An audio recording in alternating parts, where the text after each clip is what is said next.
오늘도 주의 전에 올라오신 여러분을 주님의 이름으로 환영하고 축복을 드립니다. 여러분은 자신의 믿음에 대해서 어떻게 생각하십니까? 여러분은 믿음이 있으십니까? 믿음이 있다면 그 믿음의 크기가 과연 어떠하십니까? 적은 믿음을 소유하고 있느냐, 아니면 큰 믿음을 가지고 있느냐, 여러분 어떻습니까? 왜 갑자기 목사님이 믿음에 대해서 말하는가? 내가 믿음을 가지고 있는지 있지 않는지를 왜 말하는가 하고 오해할 수도 있습니다만 곰곰이 한번 생각해 보시기 바랍니다. 이 질문에 답을 하기 위해서는 믿음이 무엇인가를 우리는 바로 알아야 됩니다. 믿음이라는 것은 인간을 향한 것이 아닙니다. 하나님을 향한 믿음을 의미하는 말입니다. 하나님이 진실로 존재하시고 온 우주를 창조하시고 운행하시고 다스리시고 계시다라는 이 사실을 믿는 것입니다. 하나님을 하나님 되심, 그 하나님 되심을 믿는 것입니다. 그리고 예수님께서 지금 이 시간에도 온 우주를 운행하시고 동시에 내 안에 계시고 내 삶을 주관하시고 다스리고 계시다라는 사실을 믿는 것입니다. 그렇다면 여러분께 다시 한번 묻겠습니까? 여러분 정말로 믿음이 있으십니까? 이 사실을 확연하게 믿음으로 고백하실 수 있습니까? 있다면 그 믿음의 크기가 어느 정도입니까? 요즘 사람들은 믿음이 없는 것을 마치 자랑스러운 것으로 여기는 경향성이 있습니다. 믿음이 없는 것을, 하나님을 믿지 않는 것을 마치 당연한 것처럼, 합리적인 것처럼, 이성적인 것처럼 말하는 분들을 볼 때가 있습니다만, 그러나 하나님께서는 이러한 사람을 향해서 어리석도다라는 말씀을 하십니다.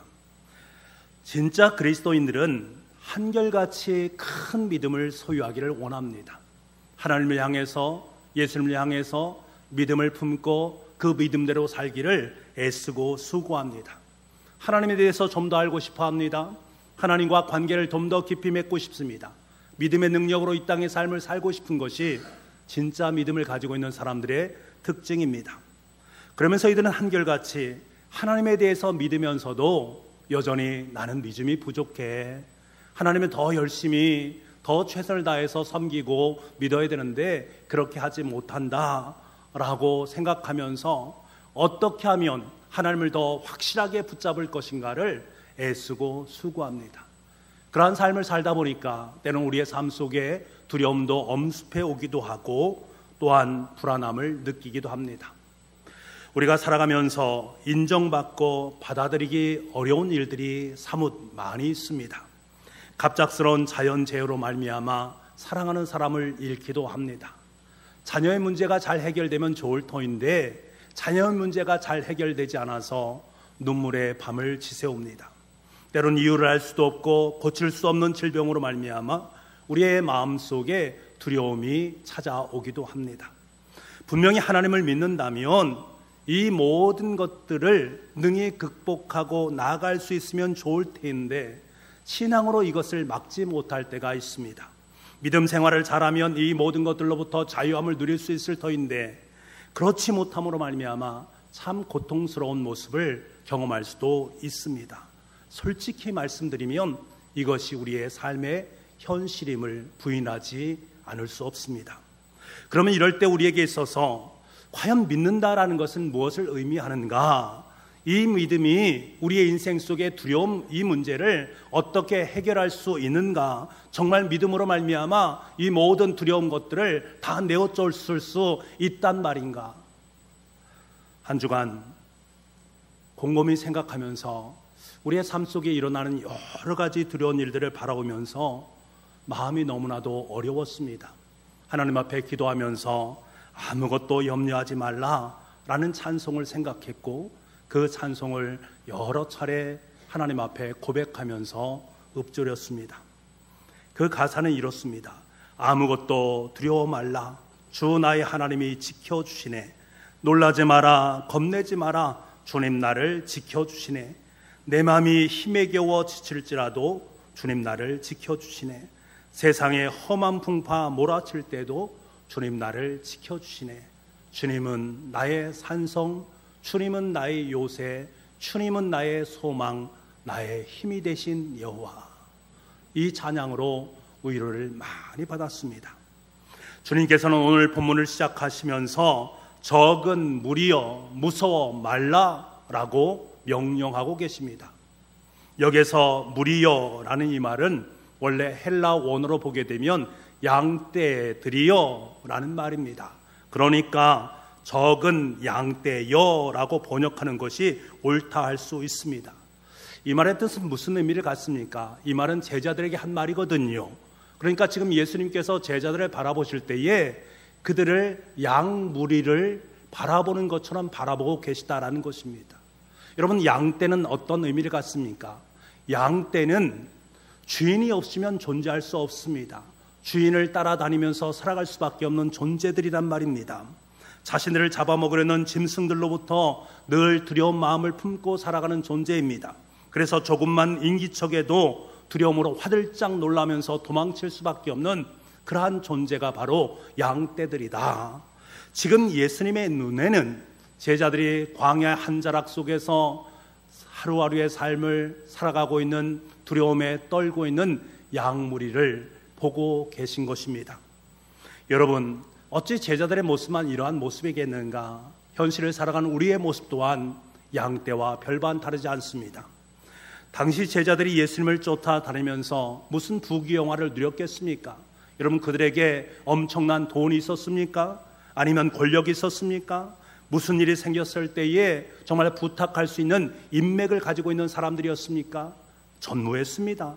우리가 생각하기에 당시에 예수님과 함께 다니고 있는 예수님의 제자들의 무리는 상당한 사람들이다라고 여길 수 있습니다만 전혀 그렇지 않습니다.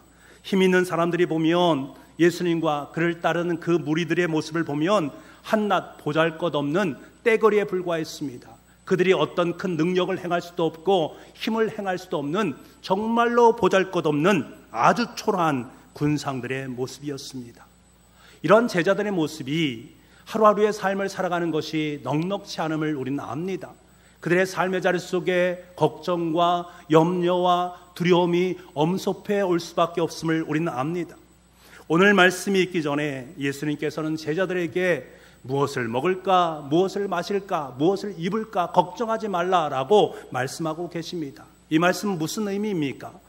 예수님께서 제자들은 늘 삶을 살면서 먹을 것과 입을 것과 마실 것을 염려하고 걱정하며 살아가는 그 모습을 바라보시면서 걱정하지 마라, 염려하지 마라 라고 말씀을 하고 계십니다.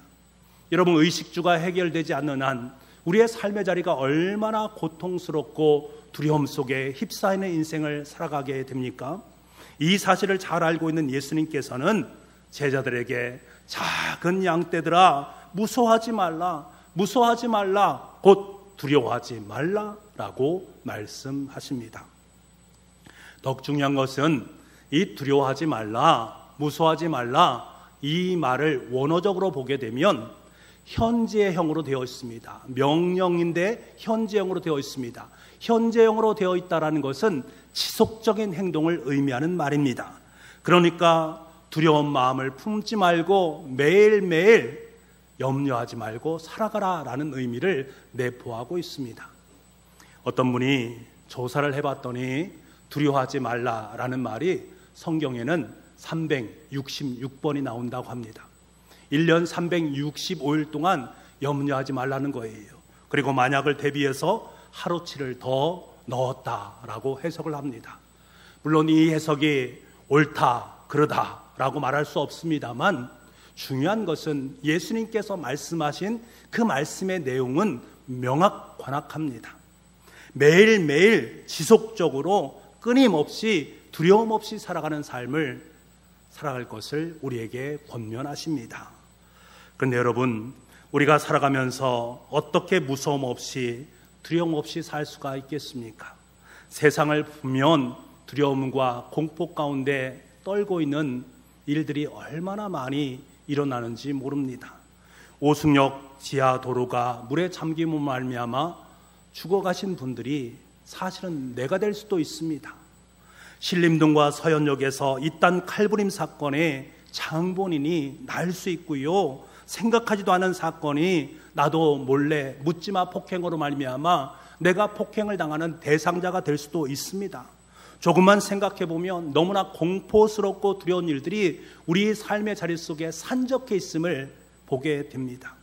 그런데 두려워하지 말라, 그것도 365일 동안에 절대로 두려워하지 않는 삶을 살아가라 라고 주님께서 우리에게 말씀하셨는데, 이 말씀이 우리의 현재 삶의 자리 속에서 들여다보면 가당키나 한 말인가? 아무리 예수님이 두려워 말라라고 말씀하셨지만 우리의 마음속에 두려움이 엄습해 오고 있음을 우리는 부인하지 않을 수 없습니다.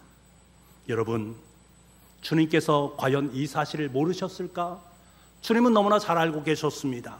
그래서 주님께서는 너희 정말로 두려워하지 말아야 되는데, 계속적으로 두려움 없는 삶을 살아가야 되는데 그 이유가 있다. 그 이유에 대해서 우리에게 분명히 32절에 이렇게 말씀하십니다. 32절 말씀, 적은 무리여 무서워 말라, 너희 아버지께서 그 나라를 너희에게 주시기를 기뻐하시느니라. 여러분, 이 부분을 현대인의 성경으로 한번 읽어보도록 하겠습니다. 우리 현대인의 성경으로 함께 같이 읽어보겠습니다. 시작. 작은 양떼들아 두려워하지 말라라, 너희 아버지께서는 그 나라를 너희에게 주시기를 기뻐하신다. 아멘. 여러분 보십시오. 지금 예수님께서는 하나님을 뭐라고 말합니까? 아버지라고 말씀하십니다. 성경을 보게 되면 예수님께서 하나님에 대해서 나의 아버지라고 말씀한 부분이 많이 있습니다. 그런데 오늘 나의 아버지라고 말씀하지 아니하시고 너의 아버지라고 말씀하고 있다는 사실에 여러분 주목을 해야 됩니다. 예수님께서 이렇게 말씀하신 이유는 무엇일까? 하나님께서 나의 아버지가 되셨을 때에 나도 이 땅의 삶을 살면서 두려움도 있었고 염려도 있었고 걱정도 있었는데 하나님을 아버지로 모시게 되니까 그 모든 것들이 다 사라지게 되었다. 마찬가지로 너희도 하나님을 아버지로 모시게 되어지면 너의 삶 속에 근심과 두려움을 물리칠 수 있다라는 말씀을 우리에게 해주고 있는 것입니다. 그러면서 말씀하시는 것이 무슨 말씀인가 하면 그 나라를 너희에게 주시기를 기뻐하신다. 하나님께서 그의 나라를 우리에게 주시기를 기뻐하신다. 그의 나라라는 것은 하나님 나라를 의미하는 말입니다. 하나님 나라 하면 우리는 늘 생각할 것은 통치 개념입니다. 다스림의 개념입니다. 하나님께서 다스리는 그곳이 바로 하나님 나라다라는 의미를 갖습니다. 그러니까 하나님의 나라를 주시기를 기뻐하신다라는 말씀은 무슨 말씀입니까? 아버지 하나님께서 우리의 삶의 자리 속에 직접 오셔서 우리를 다스리시기를 원하신다. 그때 우리의 삶의 자리 속에 하늘의 기쁨이 넘쳐나게 되어진다라는 말씀입니다.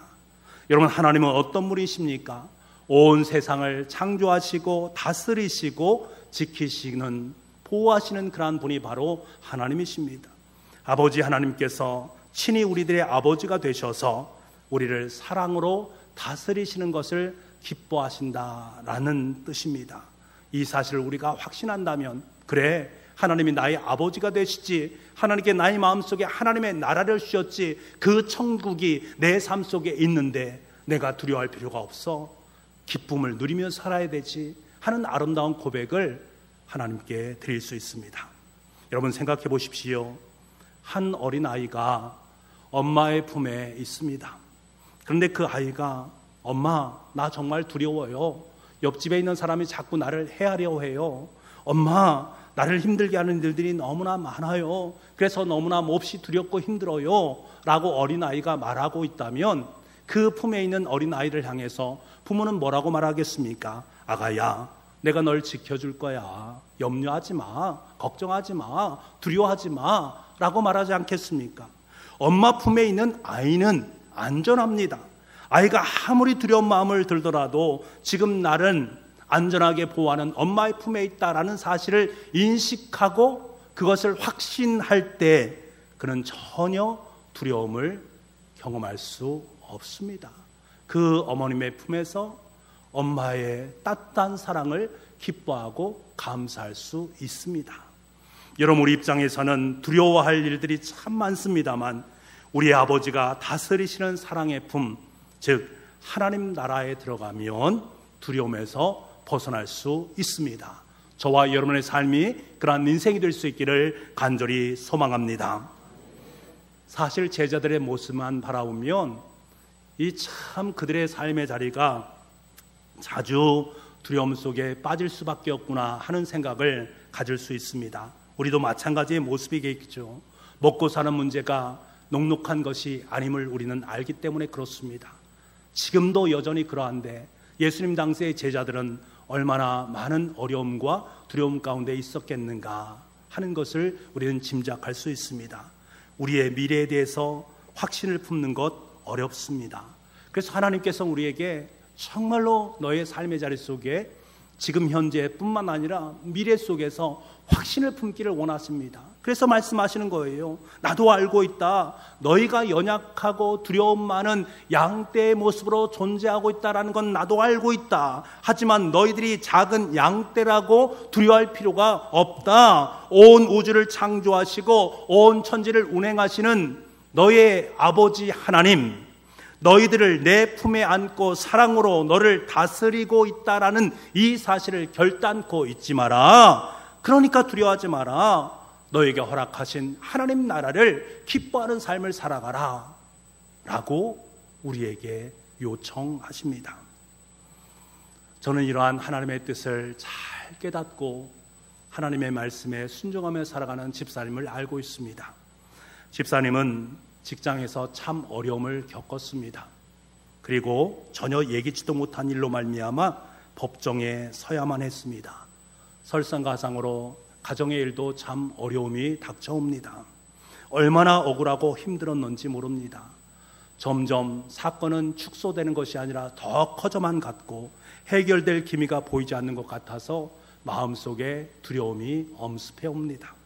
하지만 너무나 감사한 것은 집사님은 마음속에 온 우주를 창조하신 하나님을 품고 있었고 이 문제를 해결하실 분은 인간이 아니라 하나님이시다라는 사실을 분명히 알고 계셨습니다. 그때부터 그는 새벽을 깨우기 시작합니다. 새벽에 나와서 하나님의 간절한 도우심을 구합니다. 그때마다 하나님께서는 자식이 자신의 모습을 돌아볼 수 있도록 만들어 주셨고 하나님께서 자신을 사랑으로 다스리고 계시다. 지금 나는 하나님의 사랑 안에 거하고 있다라는 사실을 정확하게 깨닫게 되어지고 감격하게 됩니다. 더욱더 감사한 것은 하나님께서 만날 만한 사람을 만나게 하심으로 말미암아 인생에 꼬여있던 실타래가 하나 둘씩 풀려나가는 은혜를 경험하게 되었습니다. 저는 그 집사님의 감동 어린 고백이 참 마음에 듭니다. 목사님, 제가 다시금 직장으로 복귀하게 되면 직장을 위해서 직장에서 신우회를 구성해서 자신처럼 힘들고 어려운 분들을 위해서 애쓰고 수고하고 섬기는 삶을 살고 싶습니다.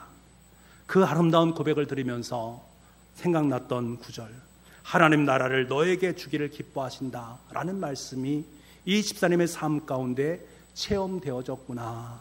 이 집사님의 마음속에는 하나님의 천국이 깃들이 있구나. 그러니까 그 모든 어려움을 기쁨과 감사로 고백해낼 수 있구나 하는 생각을 하게 되었습니다. 여러분, 우리의 삶의 자리 속에 이러한 은혜가 있기를 간절히 소망합니다. 해결되어지지 않는 일처럼 여겨지는 그곳에 하나님은 역사하시고 일하시고 계십니다. 우리는 알고 있지 않습니까? 하나님의 일하심 얼마나 신묘막측합니까? 내 생각보다 크신 분입니다. 내 길보다 더 넓으신 분입니다. 그 측량할 수 없는 하나님의 놀라운 역사가 우리와 함께하고 있다라는 사실, 그 하나님을 우리가 어찌 찬양하지 않을 수 있겠습니까? 여러분, 우리가 그분 안에, 그분의 품 안에, 그분의 왕국 안에 살아가고 있는 한 우리는 더 이상 두려워할 필요가 없습니다. 저와 여러분은 하나님께 주신 은혜와 사랑으로 모든 두려움을 다 극복하고 하나님 나라를 기쁨으로 누릴 수 있기를 간절히 소망합니다. 오늘 본문 앞에 보면 주님께서는 제자들에게 뭐라고 말씀하시는가 하면, 까마귀를 생각해 보라. 하나님께서 그들을 가르치지 않느냐? 너희는 새보다 더 존귀한 사람들 아니냐? 들에 핀 백합화를 보아라. 수고도 하지 아니하고 길쌈도 하지 않은데 너무나 잘 자라나지 않느냐? 하물며 너희들이 얼마나 이 백합화보다 더 존귀한 존재가 아니냐? 그런데 뭐 그렇게 염려하고 두려워하고 걱정하느냐라고 우리에게 말씀하고 계십니다. 여러분, 이 하나님의 말씀이 우리 가운데 들려올 수 있기를 원합니다.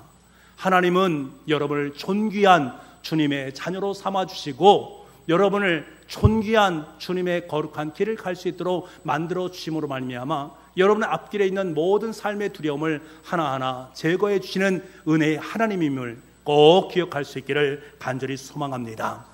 그러면서 저와 여러분에게 엄청난 도전의 말씀을 안겨주십니다. 그 말씀이 바로 33절 말씀인데요, 33절입니다. 같이 한번 읽어보겠습니다. 시작. 너희 소유를 팔아 구제하여 낡아지지 아니하는 배낭을 만들라. 곧 하늘에 둔 바 다함이 없는 보물이니 거기는 도둑도 가까이 하는 일이 없고 좀도 먹는 일이 없느니라. 지금 예수님께서는 제자들에게 너희들이 가지고 있는 것을 주고 나누고 베풀라라고 말씀하십니다. 그런데 제자들의 모습을 보게 되면 그들에게 가진 것이 없습니다. 돈도 없습니다. 권세도 없습니다. 권력도 없습니다. 가진 것이 아무것도 없습니다. 그럼에도 불구하고 예수님은 그들에게 명령하고 계십니다. 주라, 나누라, 베풀어 주라 라고 말씀하십니다. 여러분, 이 말씀은 무엇을 의미하는 것입니까? 하나님을 아버지로 모시고 살아가는 자녀는, 하나님의 사랑의 다스림을 받고 살아가는 하나님의 백성들은 자신을 위해서 재물을 움켜쥐는 인생이 아니라 이웃을 위해서 재물을 베풀 수 있는 은혜의 삶을 살아가야 된다. 왜 그러한가 하면 그들에게 하늘 아버지가 계시고 하나님 나라가 임재했기 때문에, 그 하나님의 부유하심과 풍성함이 넘쳐나고 있기 때문에 그것을 함께 나누라라고 말씀하십니다. 그러니까 하나님을 나누라, 하나님 나라를 나누라, 하나님의 부유함을 나누라, 그 말씀을 지금 하고 계신 것입니다. 돈을 나누고 권세를 나누고 힘을 나누고 인간의 것들을 나누는 것이 아니라 하나님의 것들을 함께 나누는 삶을 살아가라라고 우리에게 권면합니다. 이어지는 주님의 말씀 34절 말씀입니다. 너희 보물이 있는 곳에는 너희 마음도 있으리라. 많은 사람들은요, 이 말씀을 잘못 오해하고 있습니다. 사람들은 말하지요, 마음 가는 곳에 물질도 간다라고 말합니다만 예수님은 정반대로 말씀하십니다. 물질 가는 곳에 마음이 있다라고 말입니다. 여러분, 예수님의 말씀이 옳습니까? 인간의 말이 옳습니까? 예수님의 말씀이 옳습니다. 우리가 무언가 큰 돈을 무언가에 투자하게 되면 그 투자의 대상에 대해서 내가 참 중요하게 여기고 있는 것입니다. 사람들은 자신이 중요하게 여기는 그것에 투자를 하게 되어 있습니다. 사랑하는 사람이 있으면 투자하게 되고, 건강을 잃게 되면 건강을 위해서 투자를 하게 됩니다. 왜? 중요한 것이기 때문에 그렇습니다. 어떤 분은 돈이 중요하기 때문에 돈을 얻기 위해서 밤새도록 주식을 하는 분들도 계십니다. 심지어 예배 시간에도 주식하시는 분들이 있단 말입니다. 왜요? 마음이 그곳에 있기 때문에 그렇습니다. 마음이 그곳에 있으니, 돈에 있으니 그것에 관심을 가질 수밖에 없는 것입니다. 마찬가지로 하나님의 일을 위해서 큰 돈을 투자하면 내 마음이 하나님께 점점 가까이 가는 것입니다. 이웃을 위해서 크게 베풀면 그만큼 이웃을 향한 마음이 내 마음속에 있다는 거예요. 여러분, 내 마음속에 어디를 향한 것이 더 크고 있는가, 더 커지는가를 한번 살펴보기를 원합니다. 하나님을 향한 것인가, 아니면 사람들을 향한 것인가, 내 자신을 향한 것인가를 살펴볼 수 있는 은혜가 있어야 됩니다. 우리는 어리석은 부자의 비유를 잘 알고 있습니다. 자신의 창고를 더 크게 해서 자신의 곡식을 더 많이 쌓아가려 합니다. 그 사람의 인생의 가치는 선택하는 것은 돈입니다. 돈이 있어야만이 이 땅 속에서 두려운 일이 없고 두려움을 이겨낼 수 있다라고 여겼기 때문에 계속해서 창고에 곡식들을 쌓아놓게 되는 것입니다. 하지만 성경은, 예수님은 그에게 뭐라고 말씀하십니다. 어리석은 부자다라고 말씀하고 계십니다. 이 부자는 하나님에 대해서 관심이 없습니다. 하나님에 대한 믿음도 없고요, 하나님 나라에 대한 믿음도 없고요, 하나님에 대한 약속에 대한 믿음조차 없습니다. 그러니까 그가 선택한 것은 하나님이 아니라 돈일 수밖에 없는 것들입니다. 사랑하는 북부가족 여러분, 주님은 지금 저와 여러분에게 내 마음이 어디에 있느냐, 너의 보물이 있는 곳에 내 마음이 있는데 과연 너의 보물이 뭐냐라고 우리에게 물으시고 계십니다. 주님께서 제자들에게 하나님을 아버지로 믿으라 라고 말씀하십니다. 하나님 아버지가 모든 것을 다스리고 계시다라는 사실을 믿으라고 하십니다. 그때 비로소 인생의 두려움을 내려놓을 수 있고 예수님의 제자의 삶을 살 수 있기 때문입니다. 물질의 노예로 살아가지 않게 되어지고 하나님을 위해서, 그리고 하나님 나라를 위해서, 우리의 이웃을 위해서 아름다운 물질의 선용을 할 수 있기 때문입니다.